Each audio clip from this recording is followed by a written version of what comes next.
A friend of mine called me very excitedly on Wednesday night and asked me what time in the UK is the debate on. And for a minute I was completely foxed.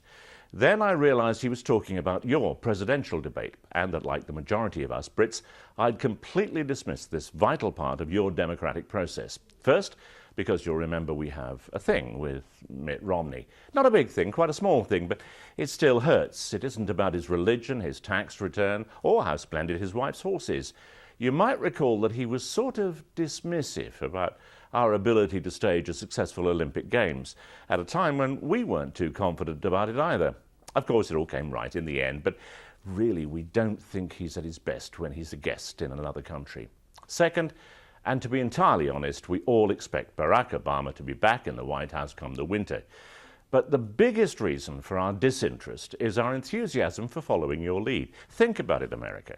From rock and roll to coffee, movies to American TV, we've taken to you like ducks to water, though we've never really learned to love that strange kind of football you play over there.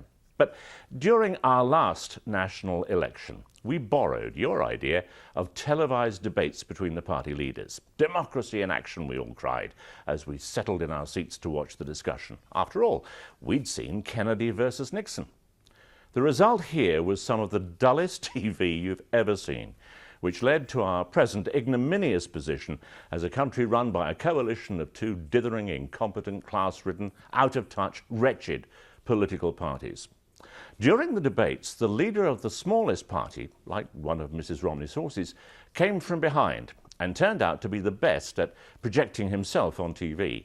For a brief, spring-like period, he was enormously popular.